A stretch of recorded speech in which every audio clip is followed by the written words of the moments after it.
magnitude can do. Now, even though it doesn't look like Tacloban is going to be in the direct path of this storm, people are still moving out into safer places. There are evacuation centres here. Families have opened their private homes for evacuees. And the government has been putting out bulletins every hour. The local government have been telling people as well to get to safe grounds. Because remember, 6,300 people here died in Tacloban. The bulk of those died because of a storm surge. And there is a lot of rebuilding right on the waterfront, once again, 1 year on. But as we drove through, we saw a lot of these places, there is virtually no one there. I wouldn't say that it's completely empty. There are a handful of people I saw, but certainly the vast majority of people have heeded the warnings and they are getting to safe ground. Isa. Yeah, and that was really one of the concerns compared to last year, wasn't it, Andrew, that people weren't heeding those warnings from the government. But, you know, Harapan is still some way away from Manila. But give us a sense of the preparations there, if you can, Andrew.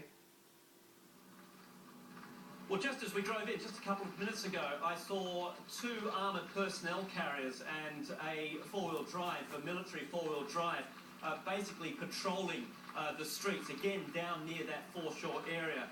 And the Philippines breaks right down into a very small municipality. It's called barangays, and each barangay has its own group of people whose sort of responsibility is sort of civic, sort of policing, if you like. And there are quite a few groups of these barangay workers out around the areas, checking that people are moving out, checking that if there are people staying there, that they're relatively safe.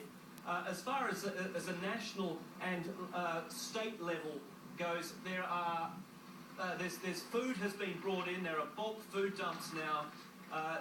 Hospitals obviously are on standby, and there have been constant warnings to people to seek safety, basically. So just generally, it's so much more prepared this time around. It's interesting. We were here last year, as you know.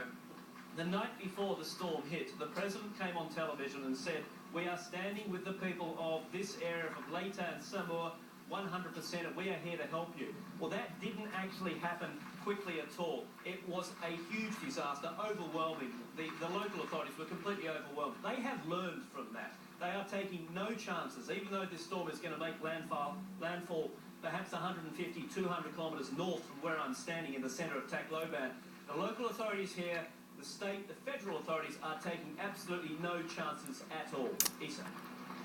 Yeah, it's very good to hear that people are heeding the government warnings, you know, and it's nevertheless, as you said, Andrew, it's going to be so hard for these people who are still rebuilding their lives after Haiyan. Andrew Stevens there for us live from Tacloban. We'll continue to monitor this story and we'll go back to him later on in Miao. Thank you very much, Andrew. Now, a third straight night of demonstrations was